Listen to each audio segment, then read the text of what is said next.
Hello there and welcome to the channel, and in this video we're going to be talking about an article that was recently published from the Legacy Media that says it contains Monty Don's complete list of vegetable seeds that you should be sowing now in February. Don't clap it, because this article is absolute flipping, trying to think of a word that's not a swear word, rubbish, and for good reason too. It does not contain a full list of Monty Don's list of seeds. It talks about mowing your lawn, it talks about hellebores, it talks about some utter crap. So I'm going to do you a favour, and just so you're aware, this isn't an article written by Monty Don, this is written by this other guy who is clearly incompetent. So I have checked out the original work from Monty Don, and I'm going to give you the full list of Monty Don's vegetables that need to be sown. Now, but we're going to break it down. We're going to break it down because there are various things that you need to be aware of. So, first one we're going to talk about is those vegetable seeds that need to be started off in a heated propagator and the reasons why. We're going to be talking about those vegetable seeds that are going to be absolutely fine in a seed tray in a warm, sunny windowsill.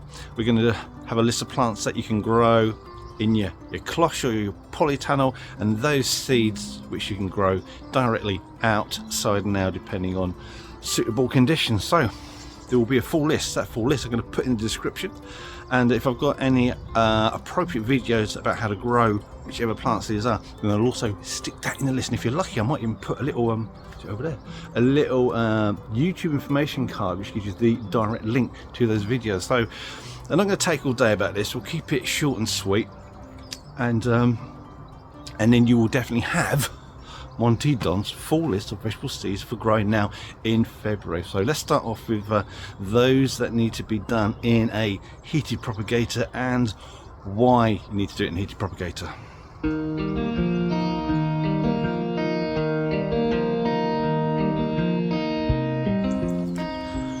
Right, now the seeds that you want to be growing now in your heated propagators are your peppers, and that can be your chili peppers, jalapeno peppers, or your bell peppers.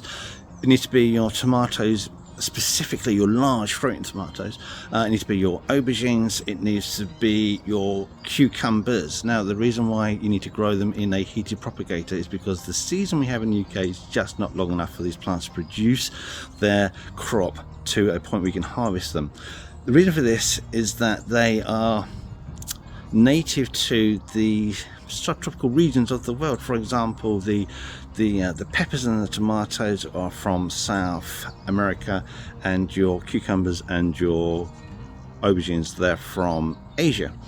And in those countries you've got a growing period of between about 6 to 8 months of the year, whereas in the UK it's much smaller, it's about 4 to 5 months. So if you don't start them early, get them into a protection of a greenhouse, the plants just aren't going to grow fast enough or mature quickly enough, or even if they do produce fruit, this fruit might not ripen.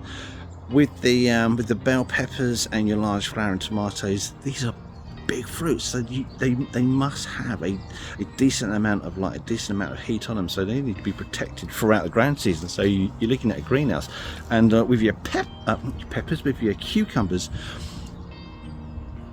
unless they're like the cold tolerant ones, and even though they're not that cold tolerant, they need to be kept at a growing temperature of over 15 degrees Celsius. Otherwise they'll just stop growing, they'll just go dormant and won't do anything. And if that happens to you, if you put it out if you grow it onto a decent sized seedling, put it in the greenhouse, and you get a cold snap, that won't grow, and you have to re-sow some more seeds. So all of those have to go into the heated propagator to get them to a decent size, so that when growing conditions are good here in the UK, they can go outside and hopefully start flowering and fruiting as quickly as possible, so you'll get a harvest by the end of the year. So it's really important though that those plants that I've identified as plants that need to be started early in a heated propagator, you have to do that, otherwise you're just not gonna get the crop at the end of the year.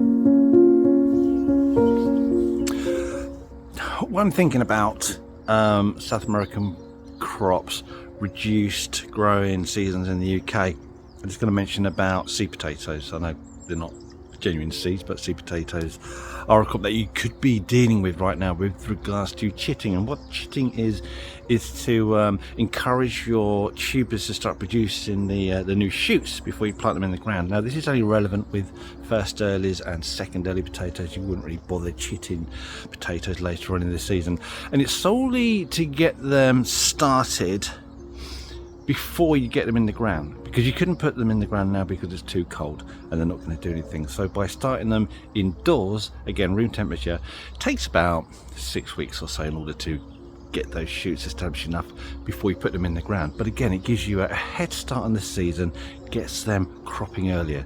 Now back to genuine seeds.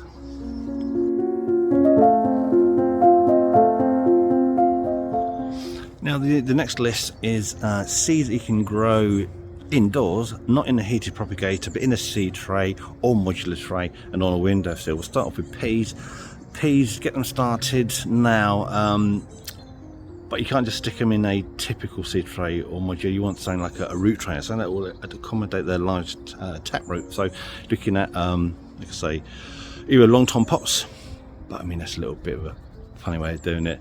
Root trainer modules, which are really long, or as you would do with sweet peas, you can use cardboard loo rolls, and at least you've got the depth on them, which is good, and also you can just plant the whole thing in the ground because the paper will just break down as it grows. So peas is a good one to start now, but there's a load more. There's quite a few that you can get going now, because come March you're going to be really busy because there's going to be a whole load of other work coming through and plants need to be grown that it's going to take out your time. So this is the next lot of plants that will tolerate being sown indoors now, because they only need like a germinating temperature of about 10 degrees Celsius, so you don't need heated propagator. You can just put these sunny windowsill.